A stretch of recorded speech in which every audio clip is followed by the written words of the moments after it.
Je vais vous présenter le livre qui s'appelle Une forêt de Jean-Yves Joinet aux éditions Albin Michel. Nous sommes à Brême, en Allemagne, en février 1947. Le capitaine Jacob Lenz arrive en pleine nuit dans un paysage qui est complètement détruit par les bombardements alliés, en ruine. Il a été convoqué depuis les États-Unis pour une mission dont il ignore la teneur. Il va intégrer un comité de dénazification assez étrange, un peu sclérosé, où il va s'apercevoir qu'il va devoir défendre la cause d'une communauté d'oiseaux, des ménates, qui continuent à chanter des hymnes nazis dans une forêt voisine qui a abrité pendant la guerre un camp d'entraînement des SS.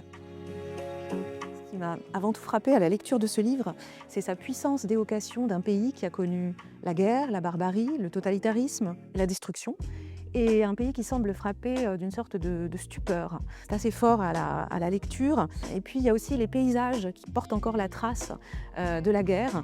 Donc la guerre est très présente et on la ressent vraiment très, très fortement à travers une langue très imagée, une langue très poétique.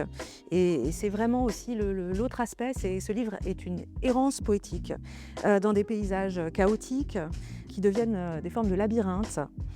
Donc il y a beaucoup d'images dans ce livre qui sont autant de portes qui peuvent mener vers des questions humaines essentielles, des images réelles ou imaginaires. Et ce livre va bien au-delà de la fable politique qu'il est aussi, évidemment. Pour moi, ce livre est fait pour le prix Louis Guillou parce qu'il pose vraiment des questions qui nous mènent au cœur de ce qu'est notre humanité, de la manière dont on peut faire ou ne pas faire société. Des questions comme la guerre, la réparation, l'oubli ou la difficulté d'oublier. Ça, c'est très fort. Et puis, il y a aussi cette situation d'un homme qui est en errance dans sa propre vie. Je vais vous lire un extrait tiré de la page 50 du roman de Jean-Yves Joinet, Une forêt. Le capitaine Lenz demanda à Oscar ce qu'il avait vu de la guerre. Leurs pas faisaient des bruits indélicats dans les flaques d'huile moteur.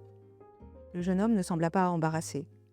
S'il parut hésiter, ce fut dans le choix de la langue dans laquelle répondre. Il commença en anglais, ne parvint pas au terme d'une première phrase, il bredouilla encore avant d'abandonner. C'est en allemand qu'il dit « De la guerre, je n'ai rien vu, à commencer par mon père. Les bombardements ont commencé, ça n'a plus cessé.